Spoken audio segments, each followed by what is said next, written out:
꽈배기도 이것보단 덜 꼬우겠네요. 안녕하세요, 부자아빠입니다. 장 움직이는 거 진짜 빌비 꼬아도 더럽게 꼬우네요. 하지만 이대로 포기하기에는 그동안 기다린 시간과 노력도 아깝고 오르지 않을 것 같진 않단 말이죠. 간밤에는 트럼프가 이란을 때렸습니다. 국제적으로 여러 상황들이 혼재되어 있어서 어지럽지만 결국 올라갈 겁니다. 그래서 오늘은 올 연말 비트코인이 얼마나 올라갈지, 그리고 알트 시즌과 리스크 관리에 대한 부분까지 이야기해 볼게요. 그럼 시작합니다.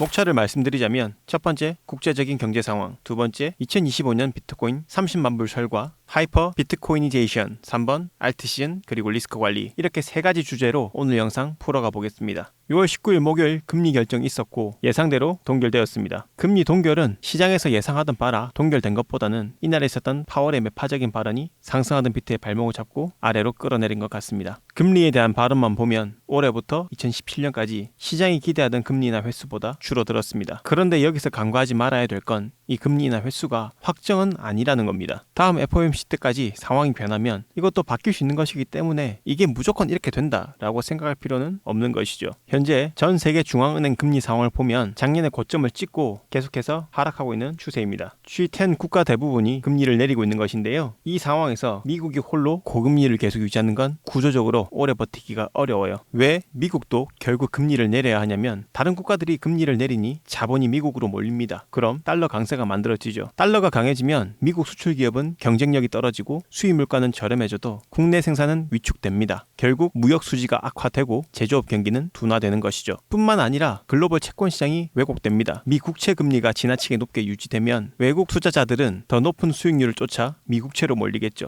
그럼 유로, 엔, 스위스 프랑 등 채권 시장 유동성이 악화됩니다. 즉 글로벌 균형이 깨지게 되는 거죠. 또한 미국 경제 서프라이즈 지수가 마이너스 23포인트로 하락해 9개월 만에 최저치에 달하면서 경제 위기를 경고하고 있어요. 캐나다 최대 은행인 RBC 웰스 매니지먼트의 미국 경기 침체 진단 점검표에 따르면 현재 미국이 본격적인 침체 직전 전환 구간에 들어섰다는 것을 의미합니다. 즉 실업률이나 기업 현금 흐름은 아직 버텨주고 있지만 거시금융, 수요 지표는 이미 경고를 보내는 중인 것이죠. 파월이 FOMC 때 말한 현재 고용이 견조하다는 것만 가지고 괜찮다고 보기는 어려운 상황입니다. 장기적인 고금리로 인해 단기금융 시장의 유동성이라고 볼 수 있는 MMF의 잔고가 역대 최고 수준에 위치하고 있습니다. 이 자금은 언제든 위험 자산으로 유입될 수 있는 대기 유동성인데요. MMF 자금들이 본격적으로 시장에 유입되면 포모와 광기의 사이클이 진행되는 지점이 될 수 있을지도 모르겠습니다. 다만 아직까지는 연준의 방어적인 통화 정책으로 인해 해당 MMF 자금은 움직이지 않고 있는 상황이지만, 금리 인하가 시작되면 이 자금들이 시장으로 흘러 들어와 자산 시장을 멱살 잡고 끌어올릴 거라 생각합니다. 다음은 2025년 비트코인 30만 불 설에 대한 이야기를 해볼게요. 암호화폐 전문가 패널들은 올해 12월까지 비트코인이 31만 8,417달러까지 상승할 것으로 예측했다고 합니다. 그냥 아무 근거도 없이 이런 이야기를 하진 않았겠죠. 어떤 근거들로 이런 이야기를 하는 것일까요? 실제로 옵션 시장에는 비트코인이 300K, 즉 30만 달러에 도달한다는 것에 대한 베팅이 있었는데요. 이 옵션은 6월까지 30만 달러에 베팅한다는 옵션입니다. 하지만 이번 달에 30만 달러는 쉽지 않겠죠. 다만 제가 이걸 보여드리는 이유는 조금 전에 전문가들이 올해 비트코인이 30만 달러에 도달할 거라는 의견들을 낸 것과 거기에 대한 베팅이 이루어졌다는 점에 대해 생각해 볼 필요가 있는 것 같아 공유드렸습니다. 정말 택도 없다라면 이런 베팅도 없었겠죠. 현재 가격에서 비트코인이 3배 올라야 30만 불에 도달이 되잖아요. 아마 현실적으로 올해 안에 30만 불은 쉽지 않을 것 같은데 라고 생각하는 분들은 많지 않을 듯 해요. 주요 자산들과 시총 순위를 비교해봐도 비트코인은 현재 6위에 있는데요. 올해 비트코인이 30만 불이 되면 골드에 이어 2위로 올라가게 됩니다. 마이크로소프트 시총의 2배 정도 되어야 한다는 결론이 나오죠. 그래서 단순 계산으로 그게 되겠어 라는 생각이 들어요. 그런데 우리는 이 생각을 해야 됩니다. 비트코인이 얼마에서 출발했는지 말이죠. 멀리 볼 필요도 없습니다. 2020년 코로나 팬데믹 당시 비트코인은 3,700달러 밑으로 떨어졌고 거기서 올라와 약 69,000달러, 약 20배 가까이 오르는데 불과 1년 8개월밖에 걸리지 않았습니다. 당시와 지금의 비트코인 가격도, 국제적인 경제 상황 역시도 모두 다 다르지만 최근에도 74K에서 110K까지 한 달 반 만에 도달한 것을 보면 남은 기간 동안 30만 달러에 도달하는 게 완전히 택도 없는 소리는 아닐 수 있다는 생각은 듭니다. 그럼 300K는 못 간다고 하더라도 200K 정도는 충분히 현실 가능한 수치지 않을까라고도 생각할 수 있겠죠. 복잡하게 말고 단순하게 생각해보면 결국 시장은 공급보다 수요가 많으면 가격은 올라갈 것이기 때문에 수요가 계속 늘어날 수 있는지 체크해보면 되겠죠. 코인 시장의 중요한 유동성 데이터 중 하나인 스테이블 코인 공급량입니다. 아직 2025년 절반 정도밖에 안 되었지만 스테이블 코인은 250 빌리언 달러를 돌파했습니다. 2022년 최고점 대비 약 70% 정도 더 늘어났는데요. 스테이블 코인의 증가는 시장에 매수 압력으로 작용할 수 있는 데이터 중 하나이기 때문에 비트코인과 다른 암호화폐들이 상승하는 데 충분히 큰 영향을 줄 수 있을 것 같습니다.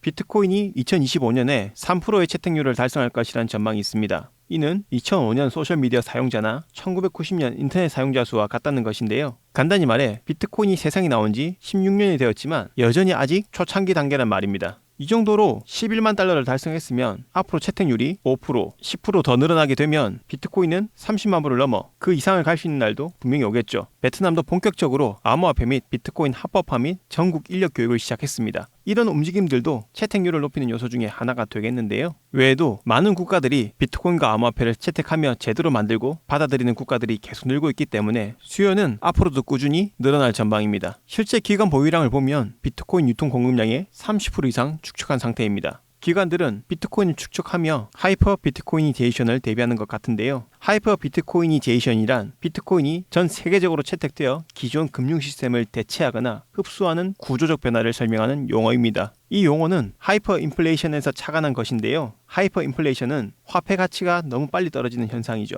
반대로 비트코인의 가치가 기존 법정 화폐에 비해 빠르게 상승하고 사람들이 자발적으로 비트코인을 선택하게 되는 흐름을 표현하기 위해 하이퍼 비트코이니제이션이라는 단어가 만들어졌어요. 이 말이 생소한 분들이 많으실 겁니다. 2014년에서 2017년 사이에 비트코인 맥시멀리스트들 사이에서 사용된 개념입니다. 길지 않은 비트코인의 역사를 봤을 때 생각보다 초창기에 만들어진 개념이죠. 비트코이니제이션은 국가나 세계 전체가 자발적으로 기존 법정화폐 대신 비트코인을 가치 저장, 결제, 가격 단위로 사용한 현상을 말하는 것입니다. 월급도 비트코인으로 받고 세금도 비트코인으로 내고 커피값도 비트코인으로 지불하고 상품 가격도 비트코인 기준으로 붙는 이런 세상이 오는 걸 말해요. 이 모델은 하이퍼 비트코이니제이션 성장 모델을 시각적으로 보여주는 자료입니다. 간단히 말해 비트코인이 전 세계적으로 채택되고 진짜 돈이 되는가에 대한 과정을 단계별로 보여주는 모델입니다. 파란 선은 비트코인의 기술 및 인프라 성장 곡선, 빨간 선은 비트코인의 실제 사용, 가격, 수용 곡선을 나타내요. 이퀄리브레이션, 균형 초기 단계이고요. 배양기, 마이크로 버블 단계입니다. 2017년부터 2020년 정도가 이때지 않나 싶어요. 그리고 녹색 교차 지점이 티핑 포인트입니다. 이 시점부터 비트는 산업용 레이어 2 인프라, 개선된 거래소 등을 갖추기 시작하는 단계입니다. 지금 비트코인이 이쯤 와 있다고 보는 것이죠. 그리고 4단계가 결정화 단계인데 기관, 은행, 정부 등이 대거 참여하면서 비트코인의 가격이 급등하고 실사용도 확대되는 시기입니다. 그리고 마지막은 극단적 비트코인화 단계인데요. 이 단계에 오면 비트코인이 세계적 통화 역할을 완전히 수행하는 단계가 되고 가격 변동성은 낮아지면서 기능이 완전해지는 단계입니다. 정말 그렇게 될지 이때가 언제가 될지는 모르겠지만 현재 위치가 여기라면 이렇게 되어가는 과정에 30만 달러는 그리 먼 이야기가 아닐 수 있겠네요.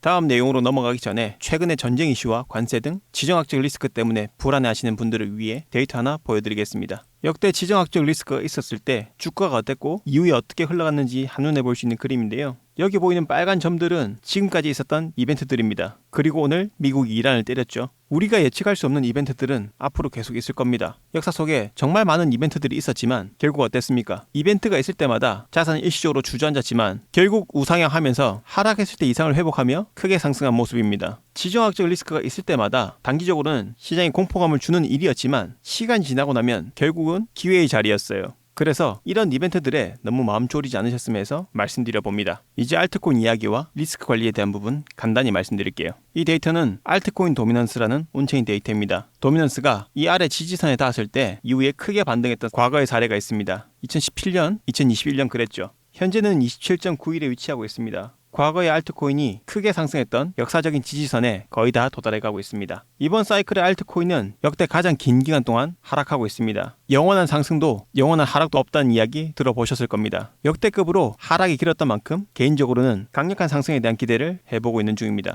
영상을 마무리하기 전에 간단히 현재 상황을 보면 상승 이후 과열이 해소되며 하방 압력이 우세하게 작용하고 있어서 단기적으로는 리스크 관리가 필요한 상황입니다. 오늘 영상에서 계속 말씀드린 것처럼 중장기 관점에서는 결국 다시 상승할 거라고 생각합니다. 하지만 그 사이에 존재하는 하락들은 조심할 필요가 있겠죠. 장기적인 시세 상승을 보고 투자하는 현물 거래하시는 분들은 눌릴 때마다 분할로 모아가면 되겠지만 선물 거래하시는 분들은 롱 포지션을 진입함에 있어서 주의가 많이 필요한 구간인 것이죠. 저는 실시간으로 비트코인 관점을 공유하는 텔레그램 채널을 운영하고 있습니다. 영상 올린 텀이 길기 때문에 빠르게 시황을 체크하고 매수 매도를 함에 있어서 가격적인 부분이나 흐름을 참고하고 싶으신 분들은 제 채널에 들어오셔서 활용하시기 바랍니다. 들어오시는 방법은 고정 댓글에 남겨두도록 할게요. 이제 이 기가 벌써 50일이 지나 조금씩 시간을 낼 수 있지 않나 싶어요. 그동안 영상도 자주 못 올리고 그래서 투자하신 데 도움될 수 있는 라이브를 다시 해보면 어떨까 생각 중에 있습니다. 완전히 공개 라이브를 하니까 너무 별별 사람들도 들어와서 라이브를 하게 되면 텔레그램에 공개를 할 예정입니다. 그래서 텔레그램에 미리 들어와 계시면 제가 라이브를 할 때 텔레그램에 따로 공지를 드리도록 할게요. 이왕이면 구독도 해주시면 감사하고요. 오늘 영상도 끝까지 시청해 주셔서 감사드리고 다들 성공적인 투자하셨으면 좋겠습니다. 감사합니다.